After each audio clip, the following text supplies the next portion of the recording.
అనారోగ్యంతో బాధపడుతున్న పేద ప్రజలను మనసు ఉన్న మారాజులుగా ఆదుకొని సాయం అందించిన CM Chandrababu Naidu deputy CM Pawan Kalyan కు కృతజ్ఞతలు తెలియజేస్తున్నట్లు కాకినాడ రూరల్ ఎమ్మెల్యే పంతం నానాజీ తెలిపారు. కాకినాడ గొడారిగుంటలో గల కాకినాడ రూరల్ ఎమ్మెల్యే పంతం నానాజీ నివాసం వద్ద 18 మందికి సీఎం రిలీఫ్ ఫండ్ చెక్కులను పంపిణీ కార్యక్రమం జరిగింది. కార్యక్రమంలో భాగంగా రూరల్ ఎమ్మెల్యే పంతం నానాజీ నియోజకవర్గంలో 18 మందికి మంజూరైన సుమారు 11 లక్షల రూపాయల చెక్కులను లబ్ధిదారులకు పంపిణీ చేశారు. ఈ సందర్భంగా ఎమ్మెల్యే నానాజీ మాట్లాడుతూ సీఎం రిలీఫ్ ఫండ్ చెక్కులు మంజూరు చేసిన సీఎం డిప్యూటీ సీఎంలకు కృతజ్ఞతలు తెలియజేశారు. ఈ కార్యక్రమంలో కూటమి నాయకులు, లబ్ధిదారులు, జన సైనికులు పాల్గొన్నారు. చాలా కాలంగా ఉంది కానీ ఇది నమ్మకానికి ఏదో ఒక కాన్స్టిట్యున్సీకి సంవత్సరానికి ఒకరికి ఇద్దరికి ఇవ్వడం అది ఆ ఎమ్మెల్యే సీఎం దగ్గరికి వెళ్ళి సార్ బతిమాలుకోవడం ఇచ్చుకోవడం.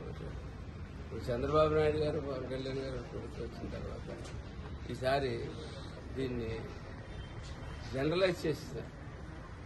ఎవరికైతే ఆరోగ్యశ్రీలో కవర్ అవ్వకో, జనరల్ హాస్పిటల్లో ట్రీట్మెంట్ జరగకో ఎవరైతే ఉన్నారో వాళ్ళకి ప్రతి ఒక్కరికి వాళ్ళకి అయినటువంటి బిల్లులు పెడితే ఒకసారి వెరిఫై చేసిన బిల్లులు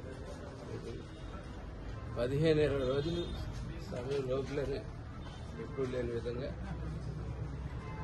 ఆ డబ్బు వారికి 40%, 50%, ఎంత పర్సెంటేజ్ దానికి అక్కడ నిపుణులు ఎవరైతే అంచనాలు వేసి లెక్కేస్తారో సో మనసున్న మహారాజుగా చంద్రబాబు నాయుడు గారు, కళ్యాణ్ గారు ద్వారా నిరూపించుకోవడం జరిగింది. ఈ కాకినాడ రూరల్ కాన్స్టిట్యున్సీలో ఇప్పుడు దాకా 182 మంది మన సీఎం రిలీఫ్ పెట్టడం జరిగింది. 135 మందికి ఇవ్వడం జరిగింది. ఇంకా మిగిలిన వెరిఫికేషన్లో ఉన్నాయి, అవి కూడా త్వరలో పూర్తవుతాయి. అలాగే 1,33,66,200 రూపాయలు ఈ రోజు దాకా వచ్చిన చెక్కులు ఇవ్వడం జరిగింది. అంటే ఒకసారి ఆలోచించాలి మనందరం కూడా. గవర్నమెంట్ జనరల్ హాస్పిటల్ ఉన్నాయి, అవి ఇంకా ఓ తీరుకు రాలేదన్న ఇది ఉంది. అట్లాగే ఆరోగ్యశ్రీ ఉంది, ఆరోగ్యశ్రీలో అన్ని కవర్ అవ్వకపోవడం, అందరికీ ఆ కార్డు ఉండకపోవడం, అటువంటి ఇబ్బంది వచ్చిన వాళ్ళందరికీ కూడా ఇవాళ నేనున్నాను అంటూ ముఖ్యమంత్రి గారు, ఉప ముఖ్యమంత్రి గారు ముందుకు వచ్చి చేస్తా ఉన్నారు. నిజంగా కూడా నా దగ్గరికి వస్తున్న వాళ్ళు చాలా మంది నిరుపేదలు ఉంటా ఉన్నారు. ఒక జబ్బు ద్వారా ఒక వ్యాధి వస్తే ఆ కుటుంబం ఈదిలో పడిపోయే పరిస్థితుల్లో ఇవాళ ఈ దేశంలో వైద్యం ఉంది.